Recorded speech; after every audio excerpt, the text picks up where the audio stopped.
우리 신앙이라고 하는 것은 갈등의 상황 속에서 우리가 무엇을 선택하는 것, 그 하나님을 선택하는 것이겠죠. 그래서 신앙이라는 것은 갈등의 상황 가운데 하나님을 선택하는 것입니다. 하나님을 선택하는 기준은 신앙의 절대 권위인 성경이라고 할 수가 있습니다. 성경은 하나님의 말씀이 기록된 책입니다. 하나님은 인간이 사용하는 언어를 통해서 자신이 어떤 존재인지를 우리에게 말씀해 주셨습니다. 하나님은 진실하십니다. 하나님이 진실하시다라고 하는 의미는 하나님이 참되시고 진리의 최종적인 기준이시다라고 하는 의미가 담겨져 있습니다. 그래서 우리는 참되신 하나님의 진실하심을 소유하기를 소망하기 때문에 하나님의 진실하심을 담기 위해 최선의 노력을 다하고 있습니다. 그래서 바울은 이렇게 이야기하죠. 골로새서 3장 10절 말씀해 보니까 새 사람을 입었으니 이는 자기를 창조하신 이의 형상을 따라 지식에까지 새롭게 하심을 입은 자니라 라고 말합니다.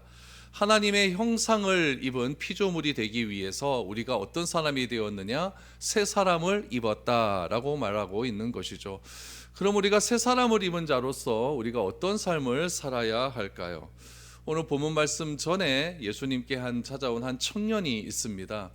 이 청년은 돈과 명예와 권력을 다 소유한 부유한 삶을 살았던 그런 청년이었지만 영생에 대한 확신이 없었습니다. 그래서 확실한 영생을 소유하기 위해서 예수님은 어떤 견해를 가지고 있는지 예수님의 견해를 듣고자 예수님을 찾아옵니다.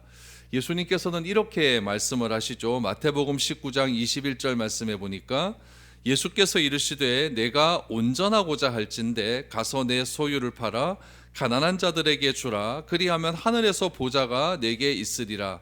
그리고 와서 나를 따르라 하시니 라고 하셨습니다. 이 말을 들은 청년은 재물이 많았기 때문에 근심하며 예수님을 선택하지 않았다라고 결론을 짓습니다. 이 청년은 세상의 모든 것을 소유했고 또 영생도 소유하고 싶었습니다. 여러분, 이런 마음이 우리에게도 있지 않습니까? 우리는 참된 그리스도인으로 살고 싶습니다. 구원받은 백성으로도 살고 싶습니다. 그러나 거기에다가 이것만으로 사는 것이 아니라 명예도 얻고 싶고 또 권력도 얻고 싶고 또 부유함도 누리며 살아가고 싶은 것이죠. 이 영생에 대한 궁금증이 있어서 예수님을 찾아온 이 청년의 마음이나 우리의 마음이나 별반 다를 것이 없다라는 것이죠. 그러나 이 청년은 예수님께서 재물을 포기하고 자신을 쫓으라라고 했을 때 이 둘 중에 무엇을 선택하느냐라고 하는 갈등에서 하나님보다는 재물을 선택하게 되었습니다. 여러분, 이런 선택이 나에게 닥쳤다면 여러분 하나님을 선택할 수 있을까요? 쉽지 않습니다. 정말 쉽지 않아요. 재물과 하나님 중에 과연 하나님을 선택할 수 있을까? 여러분, 장담하기 어려운 부분입니다. 예수님이 청년의 질문에 답하는 모습을 본 제자들은 마음 가운데 불편함이 있기 시작을 합니다. 제자들은 스스로 모든 것을 포기하고 예수님을 쫓았다라고 생각을 했어요. 그러나 제자들 사이에는 늘 언제나 갈등이 존재했습니다. 어떤 갈등이 존재했냐면은 누가 더 높은 자리에 올라야 하는지를 두고 이 갈등이 존재했다라는 이야기죠. 여러분, 비록 돈은 아니다 할지라도 자기가 추구하고 싶은 것이 여러분 모두에게도 다 있지 않습니까? 저도 돈은 아니라 할지라도 제가 추구하고 싶은 것 제 마음 가운데 다 있다는 이야기예요. 제자들은 예수님을 떠나는 청년을 보고 자기 자신을 한번 되돌아본 것입니다. 제자들은 무엇을 포기했죠? 아버지도 포기하고 배도 포기하고 고향도 포기하고 주님을 쫓았는데 그렇다면 내가 더 포기해야 될 것은 과연 무엇인가? 여기에 대한 궁금증이 있었다라는 이야기죠. 내가 포기하지 못하는 것 때문에 천국을 확신하지 못하는 제자들의 마음이 있었다는 이야기죠. 예수님을 찾아온 이 청년은 돈을 포기하지 못했기 때문에 영생을 얻지 못했다고 한다면 나도 나의 마음 가운데도 제자들 마음 가운데도 돈과 똑같은 비중의 무엇인가가 있다는 이야기예요. 그럼 그것을 포기하지 못하면은 나도 영생을 소유하지 못하는 것이 아닌가라고 하는 불안감이 오늘 본문의 제자들 마음 가운데 있기 시작을 하는 것이죠. 그래서 예수님께서는 이 제자들의 이런 마음을 너무나 잘 아셨기 때문에 오늘 29절 말씀에서 이러한 말씀을 하십니다. 23절 말씀 한번 보시죠. 예수께서 제자들에게 이르시되 내가 진실로 너희에게 이르노니 부자는 천국에 들어가기가 어려우니라. 다시 너희에게 말하노니 낙타가 바늘귀로 들어가는 것이 부자가 하나님의 나라에 들어가는 것보다 쉬우니라 하시니라고 말씀하시죠. 비유를 들어 말씀하십니다. 비유를 들어서 당시에 가장 큰 동물을 낙타라고 여겼거든요. 낙타. 또 가장 작은 구멍은 바로 바늘귀라고 여겼어요. 가장 큰 것이 가장 작은 것에 들어갈 수 있느냐, 이거는 여러분 쉽지 않은 것 아니겠습니까? 그러면서 말씀하시죠. 부자는 천국에 들어가기가 어렵다라고 말씀하십니다. 여기서 예수님께서 부자라고 꼭 집어 말씀하신 이유는 무엇이냐면은 앞에 예수님을 찾아온 청년이 부자였기 때문에 그렇습니다. 그 청년이 부자였기 때문에 부자라고 하는 말씀을 사용하셨지, 예수님께 찾아온 청년이 만약에 권력에 대한 이야기를 했다면 권력을 이야기하셨을 것입니다. 오늘은 아무튼 예수님께서 부자를 얘기하셨기 때문에 부자는 천국에 들어가기가 어렵다라고 말합니다. 그럼 여러분, 부자는 진짜 천국에 가지 못하는 것일까요? 여러분이 생각하는 부자의 기준은 누구입니까? 요즘은요, 어떤 설문조사에 보니까 현금을 한 2-30억 가지고 있어야 부자다라고 이야기해요. 그러므로 여러분 중에 부자는 한 명도 없습니다. 다 부자가 아닙니다. 그러니까 안심하십시오. 다 천국 갈 수 있습니다. 이렇게 이야기하면 또 이상해지죠, 그렇죠? 과거에는 여러분, 부자라고 하는 기준이요, 시대마다 다 달라져요. 과거에 생각하는 부자의 기준이 있었고, 오늘날 생각하는 또 부자의 기준이 있고, 또 미래에 생각하는 부자의 기준은 틀림없이 있을 것입니다. 여러분, 성경에 보면 부자가 나옵니까, 안 나옵니까? 부자가 나오죠. 이 부자들은 그러면 다 어떻게 되었을까요? 아브라함, 이삭, 아리마대, 요셉과 같은 사람은 굉장히 부자였습니다. 이들은 천국을 소유했을까요? 소유하지 못했을까요? 천국을 소유했어요.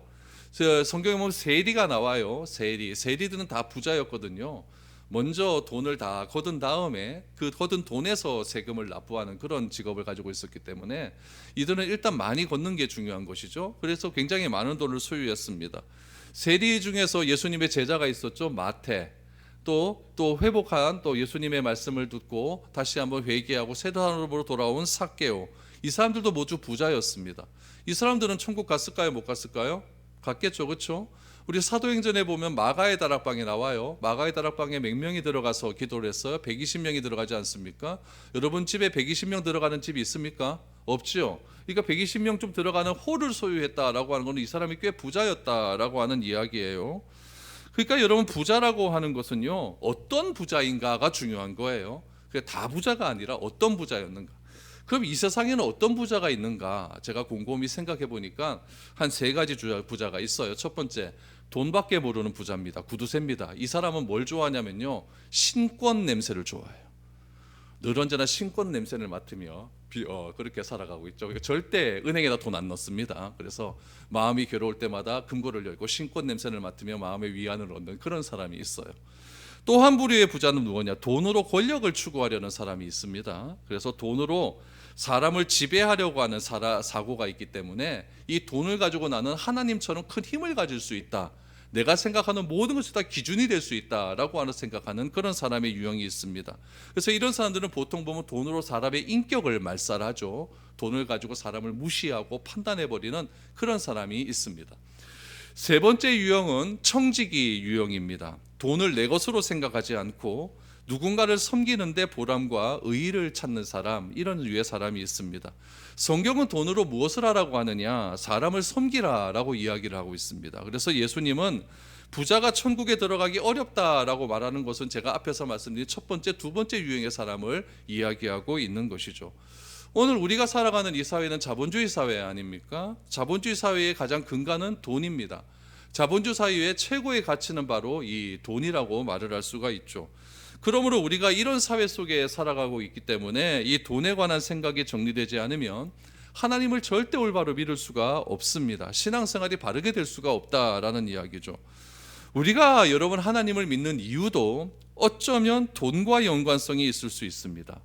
내가 하나님께 간절히 기도함을 통하여서 하나님께서 내 부족한 물질의 문제를 채워주실 수 있지 않을까, 여기에 기대감을 가지고 신앙생활을 하는 사람이 틀림없이 있습니다.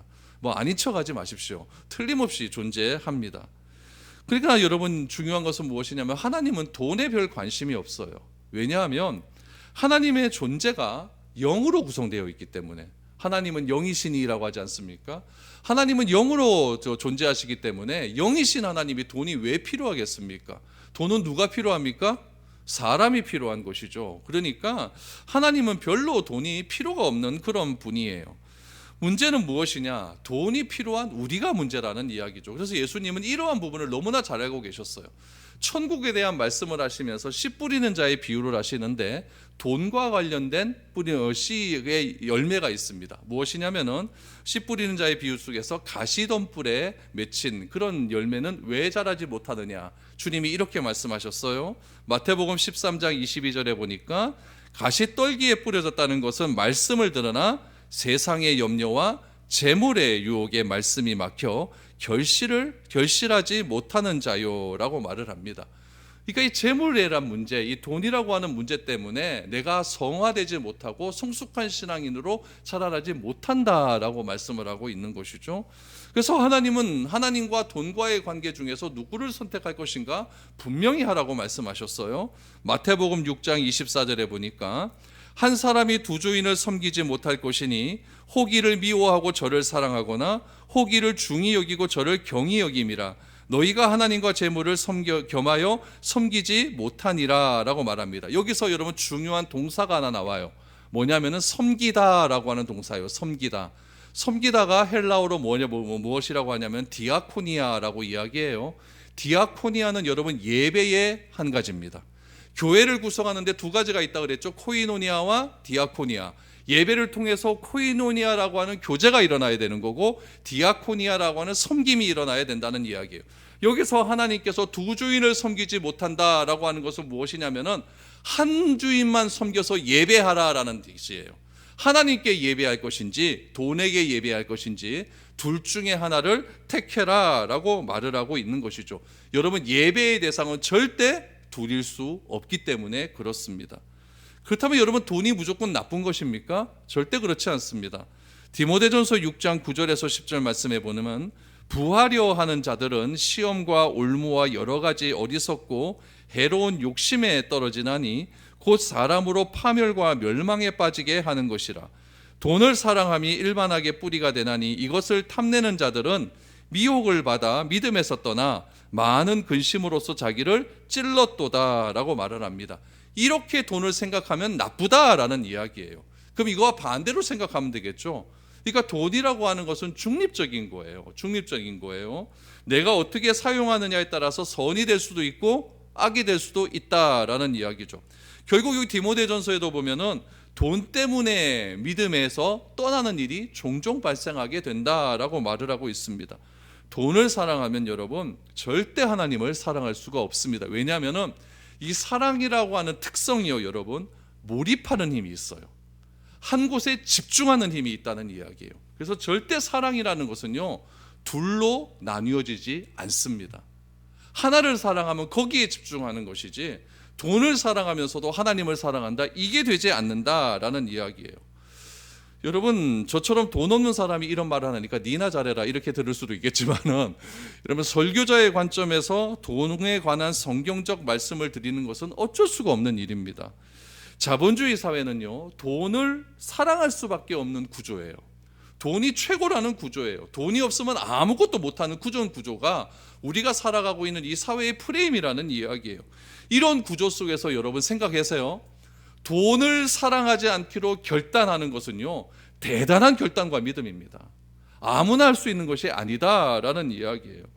돈은요 여러분 중력보다도 끌어당기는 힘이 얼마나 강한지 모릅니다. 그렇기 때문에 이 돈에 관해서는요 우리가 쉽게 여러분 판단할 수 없다라는 것이에요. 그러나 주님은 뭐라고 말씀하시느냐, 구원에 관한 문제에서는요 돈은 아무런 기준이 될 수 없다라고 말씀을 하고 있어요. 여러분 예수님께서 이렇게 말씀하시자 혼란에 빠지기 시작하는 거예요. 누가요? 제자들이 혼란에 빠지기 시작하는 거예요. 돈과 구원이 상관이 없다라고 한다면 왜 돈을 팔아서 재물을 팔아서 나를 쫓으라고 그 청년에게 얘기해서 이 청년이 영생에서 멀어지게 했는가? 여기에 대한 혼란이 올 수밖에 없는 것 아니겠습니까? 돈은 구원과 상관이 없어라고 말을 하자 이 제자들이 마음 가운데 막 혼란이 일어나기 시작하는 것이죠. 당연할 수밖에 없어요. 예수님께서 이 제자들에게 말씀하실 때 제가 앞에서 말한 것처럼 이 부자들의 유형에 대해서 말씀하지 않았거든요. 요런 유형, 요런 유형, 요런 유형이 있는데 요런 유형의 부자는 안 되고 요런 유형의 부자는 괜찮아. 이렇게 말씀하셨다면은 그럼 제자들이 별로 이렇게 혼란스럽지는 않을 것입니다. 그러나 여러분, 제자들의 생각하기에 이 세상은 어떤 사람이 존재하느냐? 부자가 존재하고 부자가 되고 싶어하는 사람이 존재합니다. 오늘날도 똑같죠? 부자가 존재하고 가난한 사람이 존재하는 것이 아니라 부자가 존재하고 부자가 되고 싶은 사람이 존재하는 거예요. 여러분, 전자입니까 부자입니까? 다 부자가 되고 싶은 건 아니겠습니까? 그런 사람이 존재한다는 이야기예요. 제자들도 마찬가지예요. 제자들도 높은 사람이 있고, 이 세상에는요, 높은 사람이 있고 높아지기를 원하는 사람이 있다라는 거예요. 제자들의 마음 가운데는 뭐가 있어요? 높아지기를 원하는 마음이 너무나 많이 있었다라는 이야기예요. 그만큼 소유욕과 권력욕이라고 하는 것은 사람에게서 여러분 뗄 수가 없는 그런 욕심이다라는 이야기죠. 그래서 제자들은 예수님께서 하신 말씀이 자기들에게 하신 말씀이구나라고 생각을 해서 깜짝 놀란 거죠. 예수님께서 이런 말씀을 하시니까 꼭 내가 뭐 찔린 것 같은 느낌이 막 들거든요. 저거 나에게 하는 말 아니야? 그럼 나는 모든 것을 버리고 주님을 쫓았는데 나는 어떻게 돼? 막 이런 갈등이 막 들어오기 시작을 하는 거죠. 그래서 25절에 보니까 제자들이 놀라기 시작합니다. 제자들이 듣고 몹시 놀라 이르되 그렇다면 누가 구원을 얻을 수 있으리까? 예수께서 그들을 보시며 이르시되 사람으로는 할 수 없으나 하나님으로서는 다 하실 수 있느니라. 예수님은 말씀하십니다. 사람은 할 수 없지만 하나님은 할 수 있다. 여러분, 사람이 돈을 많이 소유해 버리니까요, 성경에서 하나님이 하시는 일을 막 해버리기 시작합니다. 이사야서에 보면요, 사막에 물을 낸다. 이거는 옛날에 하나님 나라가 임하면 사막에 물을 낸다고 하거든요. 아랍에미레이트 가보십시오. 사막에 물을 냅니다. 사막에서 스키 탑니다. 얼마나 멋지게 해놨습니까? 여러분, 사우디아라비아의 왕세자 무하마드 빌 살만, 이분의 별명이 뭔지 아시죠? 미스터 에브리띵.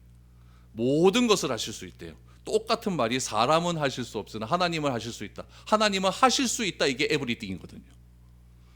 그러니까 이 양반은 돈이 있으니까요, 다 하실 수 있는 분이에요. 그렇죠? 다 하실 수 있는 분이에요. 그러나 이것은 무슨 문제다? 구원의 문제예요. 구원의 문제는 사람은 안 된다라는 이야기죠. 예수님은 찾아온 청년에게 재산을 다 팔아서 가난한 자들에게 나누어 주라라고 했어요. 재산을 어떻게 하라고요? 다 팔아서. 요건 100%라는 얘기예요. 재산 100% 다 팔아서 주라. 그럼 여러분, 성경에도 나올 때 이 구원의 문제와 관련해서 이야기할 때 이렇게 이야기하는 게 맞아요. 그런데 성경은 다르게 이야기합니다. 삭개오의 경우를 보면은, 삭개오는 예수님 딱 만나고 나서 재산 다 판다고 그랬습니까? 아니에요. 재산의 절반을 팔아서 내가 가난한 자들에게 나누어 주고 속여서 빼앗은 일이 있다면 4배를 갚겠습니다 라고 이야기를 했어요. 삭개오는 4배를 반을 내놨어요. 예수님은 50%를 내놓은 삭개오에게 뭐라고 이야기합니까? 이 집에 아브라함이 구원이 임했다. 이 집도 아브라함의 자손이다 라고 이야기를 해요. 아나니아와 삽비와 재산 100%를 하나님께 다 드리겠다고 약속했어요. 근데 그 중에 몇 프로를 드렸습니까? 반을 드렸거든요. 그런데 죽었어요. 뭔가 좀 앞뒤가 안 맞지 않습니까? 앞뒤가 안 맞아요. 여러분, 이건 무엇이냐면은 구원의 문제는요, 액수의 문제는 아니라는 이야기예요. 100%의 문제냐 50%의 문제냐, 이 문제가 아니라는 이야기예요. 구원은 무엇이 문제느냐? 무엇을 우선하느냐의 문제라는 이야기예요. 돈보다 하나님을 우선하면은 여러분 100%, 50%, 10% 이건 아무런 문제가 안 되는 거예요. 그러나 돈이 우선된다면은 이건 조금 문제가 될 수 있다라고 하는 이야기를 하고 있는 것이죠. 그래서 여러분, 구원의 문제는요, 절대 여러분 액수와 상관이 없다. 이걸 분명히 기억하셔야 됩니다. 내가 많이 했기 때문에 하나님으로부터 칭찬받고 내가 덜 했기 때문에 덜 칭찬받는다, 이런 생각은 지금 이 순간부터 빨리 버리십시오. 하나님은 돈이 필요하지 않다? 필요 없는 분이에요. 없는 분이에요. 돈은 누가 필요하다? 내가 필요하니까 가르치는 교회에서 잘못 가르치기 때문에 돈 문제 때문에 자꾸 문제가 생기는 것이지, 여러분, 하나님은 돈과 아무런 상관이 없는 분입니다. 그래서 스가랴 4장 6절에 보면 이렇게 나와요. 그가 내게 대답하여 이르되 여호와께서 스룹바벨에게 하신 말씀이 이러하니라.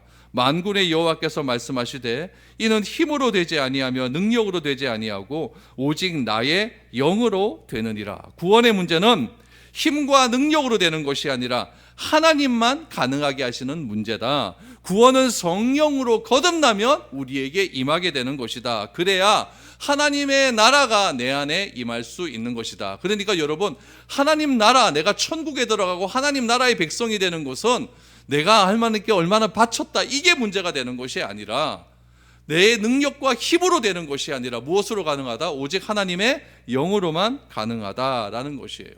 그러니까 베드로가 또 문제가 또 발생하죠. 나는 모든 것 버리고 쫓았는데 이게 아니라고 하니까 갑자기 베드로가 뭐라고 이야기합니까? 자기가 포기한 것을 이야기하기 시작해요. 27절 28절. 이에 베드로가 대답하여 이르되 보소서, 우리가 모든 것을 버리고 주를 따라 싸운데 그런즉 우리가 무엇을 얻으리이까? 예수께서 이르시되 내가 진실로 너희에게 이르노니 세상이 새롭게 되어 인자가 자기 영광의 보좌에 앉을 때에 나를 따르는 너희도 12보좌에 앉아 이스라엘 12지파를 심판하리라 라고 말씀하십니다. 베드로는 모든 것 포기하고 주님 쫓아왔는데 우리가 무엇을 얻으리까 라고 이야기해요. 여러분, 우리가 무엇을 얻으리까 좀 더 구체적으로 번역을 하면 이거예요. 나에게 남은 것은 무엇입니까? 이거예요. 나는 아버지도 버리고 집도 버리고 배도 버렸는데 그럼 나에게 남은 것은 무엇입니까? 이런 의미라는 이야기예요. 그럼 베드로가 진짜 다 버렸을까요? 본문에서는 재물 이야기를 하지만 인간은요, 다른 것을 재물처럼 귀하게 여기고 살아갑니다. 어떤 사람은요, 돈보다 자녀를 귀하게 여기는 분도 있죠. 어떤 분은 건강을요, 어떤 분은 자신의 업적을요, 어떤 분은 자기의 자존심을 재물과 같이 귀하게 여기며 살아갑니다.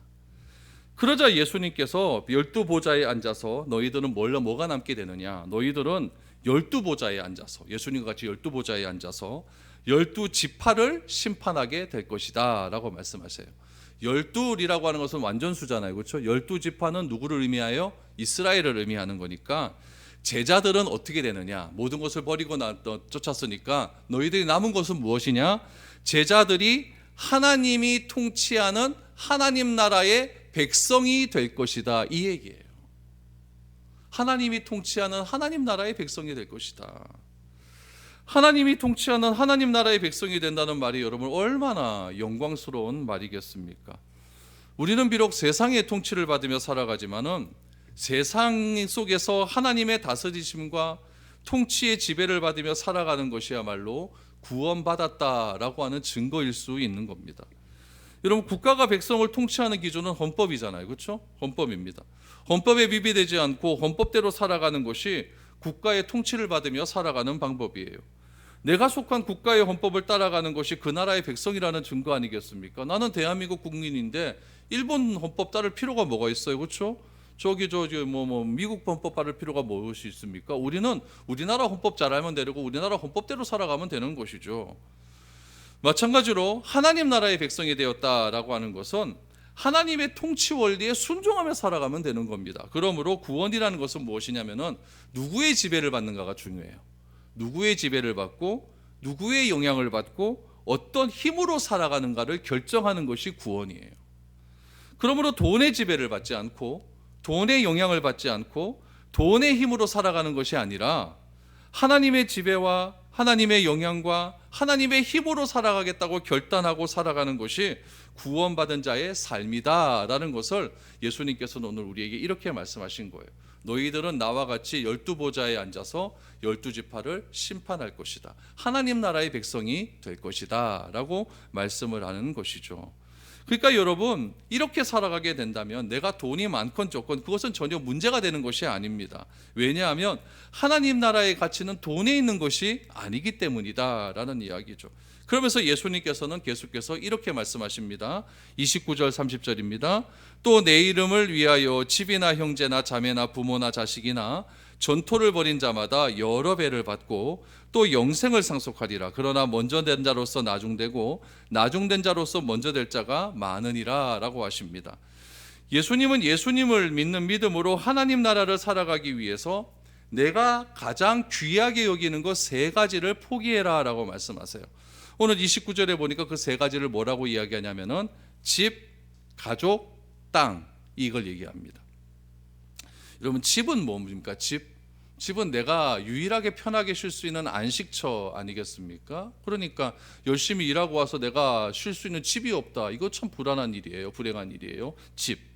그러니까 내가 편하게 쉴 수 있는 유일한 공간은 집입니다. 집이 굉장히 중요하죠. 가족은 무엇입니까? 나와 생명을 함께한 혈육입니다. 그 혈육은요, 어떤 것으로도 대신할 수가 없습니다. 부모와 형제와 자식과 바꿀 수 있는 것은요, 이 세상에 아무것도 없습니다. 땅은 무엇입니까? 내가 경제적 활동을 통해서 세상에 필요한 것을 소유할 수 있도록 해주는 것이 땅입니다. 요즘 말로 하면 회사라는 이야기예요. 그러니까 여러분, 집과 가족과 땅은요, 동서고금을 막론하고 시대적인 격차를 막론하고 한 개인을 존재하게 하는 가장 큰 힘입니다. 그러니까 이 세 가지를 통해서 내 가치가 드러나게 되는 거예요. 이 세 가지를 통해서 내가 어떤 존재인지가 드러날 수가 있는 거예요. 그런데 주님은 이것을 통해서 내 가치를 드러내지 말라라고 하십니다. 집이나 가족이나 땅을 가지고 내가 하는 이 직업을 가지고 내 가치를 드러내는 것이 아니라 하나님을 가지고 가치를 드러내라 라고 말씀하세요. 그래서 일단 이것을 우선시하지 말아라 라는 거예요. 포기해라 라고 하는 것은요, 다 버리라는 이야기 아니에요. 여러분, 이것을요 문자 그대로 해석을 해서 집 버리고 가족 버리고 회사 사표 낸 뒤에 주님 따라오고 난 주님 쫓겠습니다, 이것은 이렇게 하라는 것은 여러분 이단이에요. 이 말씀을 극단적으로 이렇게 받아들이면 안 돼요. 예수님은 세상에서 가장 필요하고 소중하게 여기는 것보다, 가장 필요하고 나를 잘 드러낼 수 있는 이 세 가지보다 하나님을 우선시해야 내가 구원받은 자다라고 말을 할 수 있다라는 거예요. 그래서 내가 이렇게 구원받은 자로서의 삶을 살아가게 되면 하나님께서 내가 포기한 세 가지 것과 똑같은 것을 나에게 주시겠다라고 약속을 하셨어요. 그 약속이 어디에 나오냐면요, 아브라함에게서 나와요. 아브라함, 우리 소명받은 장면 한번 보시죠. 창세기 12장 1절에서 3절 보시죠. 여기서도 여러분 예수님이 하신 말씀과 똑같이 나옵니다. 한번 보세요. 여호와께서 아브라함에게 이르시되 너는 너의 고향과 친척과 아버지의 집을 떠나 내가 내게 보여줄 땅으로 가라. 내가 너로 큰 민족을 이루고 내게 복을 주어 내 이름을 창대하게 하리니 너는 복이 될지라. 너를 축복하는 자에게는 내가 복을 내리고 너를 저주하는 자에게는 내가 저주하리니 땅이 모든 족속이 너로 말미암아 복을 얻을 것이라 하신지라 라고 말합니다. 똑같은 말씀을 하시죠. 아브라함에게도 똑같은 말씀을 하십니다. 아브라함에게 무엇을 떠나라고 하셨나? 집을 떠나라 라고 하셨어요. 또한 친척과 아버지를 떠나라 라고 말씀하십니다. 또 뭘 떠나라고 해요? 고향을 떠나라 라고 말씀하셨어요. 그럴 때 하나님께서 주시고자 하는 것은 무슨 약속을 주셨냐면 새로운 거주지를 주시겠다라고 말씀을 하십니다. 새로운 가족인 이스라엘 민족을 너희에게 주시겠다라고 약속하셔요. 새로운 삶의 터전을, 가나안 땅이라고 하는 터전을 너희에게 주겠다라고 말씀하셔요. 예수님께서도 공생애를 처음 시작하시면서 집을 떠나고 가족을 떠나고 자기가 직업으로 했던 목수의직을 다 버리고 공생애를 시작하셨습니다. 여러분, 우리도 마찬가지입니다. 집과 가족과 삶의 터전인 땅은요, 내 삶에 있어서 재물보다 더 귀한 겁니다. 여러분, 가족이 아픈데 내 재산이 무슨 의미가 있겠습니까? 그 재산 다 팔아서라도 가족 고치는 게 맞는 것이죠. 그러니까 여러분, 집과 가족과 땅은요 너무나 중요한 거예요. 내가 가장 귀하게 여기는 이 세 가지와 하나님 중에 무엇을 우선해야 되는가, 이 결단이 있어야 된다라는 이야기예요. 그럴 때 우리는 무엇을 상속받게 되느냐? 영생을 상속받게 된다라고 말을 합니다. 영생을 상속받게 된다라고 하는 것은 구원을 얻게 된다라는 의미예요. 그럴 때 우리는 하나님께서 우리에게 주시는 새로운 집이 있습니다. 그 새로운 집은 무엇일까요? 하나님 나라예요. 우리 주님께서는 제자들과 이야기할 때 내가 너희에게 새로운 거처를 마련하기 위해서 가겠다라고 말씀하지 않습니까? 그 거처가 어디였어요? 하나님 나라 천국을 이야기하는 거예요. 새로운 집인 하나님 나라를 우리에게 선물로 주십니다. 또한 새로운 가족을 우리에게 주시겠다라고 말씀하셨어요. 그 새로운 가족은 누굴까요? 교회 안에 있는 성도들입니다. 예수님께서 열심히 사역을 하고 계셨을 때 예수님의 가족들이 예수님을 찾아왔어요. 예수님을 향하여 미쳤다라고 이야기를 했습니다. 우리 지난주 야고보서를 얘기할 때도 야고보가 미쳤다고 이야기하지 않습니까? 그때 예수님은 뭐라고 말씀을 하셨습니까? 누가 내 아버지고 내 어머니냐? 하나님 예수를 그리스도로 믿는 자, 하나님을 바르게 믿는 자가 내 아버지요 내 가족이다 라고 말하지 않았습니까? 그러니까 예수님께서는 우리에게 가족을 포기하게 되면은 새로운 영적인 가족을 우리에게 선물로 주실 것이다 라고 말을 하면서 교회 안에서 예수를 그리스도라고 믿고 하나님을 아버지라 부르는 새로운 영적인 가족을 우리에게 선물로 주실 것이다 라고 그렇게 약속을 해 주셨다라는 이야기죠. 그래서 그 안에서 참된 천국의 기쁨을 맛보며 살아갈 수 있게 해주시겠다라고 약속하셨어요.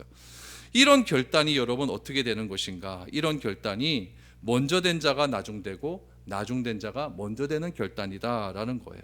그럼 여러분 이 시대에, 예수님 시대에 먼저 된 자는 누구고 나중된 자는 누구였을까요? 먼저 된 자는 나는 하나님 나라 안에 있는 사람이다 라고 생각하는 사람이었어요. 그 사람들의 대표적인 사람이 누구였냐면 종교 지도자들이었어요.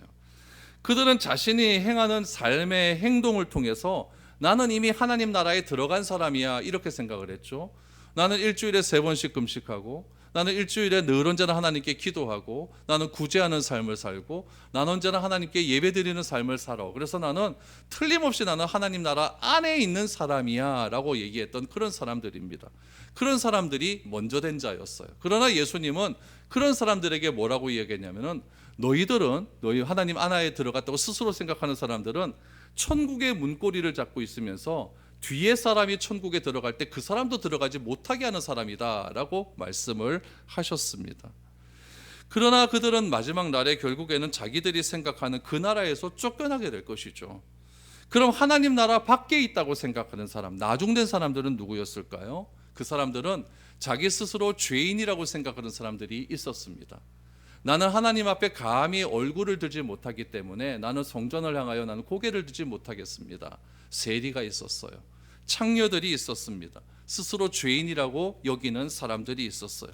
그들은 나는 죄인이기 때문에 나는 절대로 하나님 나라 안에 있는 사람이 아니다라고 이야기했어요. 그러나 결국 이들이 하나님 나라 안에 들어간 사람이었다라고 주님은 말씀하고 있죠. 영생을 상속한 사람입니다. 그럼 왜 어떻게 이런 일이 일어날 수가 있는가? 오늘 성경에 분명히 이야기해요. 사람으로는 할 수 없지만 하나님으로는 하실 수 있기 때문이다라는 거예요. 그래서 하나님 나라 안에 내가 이미 들어가 있다고 생각하는 먼저 된 자, 나는 하나님 나라 밖에 있다고 생각하는 스스로 죄인이라고 여기는 사람, 이런 사람이 전세가 역전이 될 것이다. 먼저 된 자가 나중될 것이고 나중된 자가 먼저 될 것이다 라고 말씀을 하고 있는 것이죠.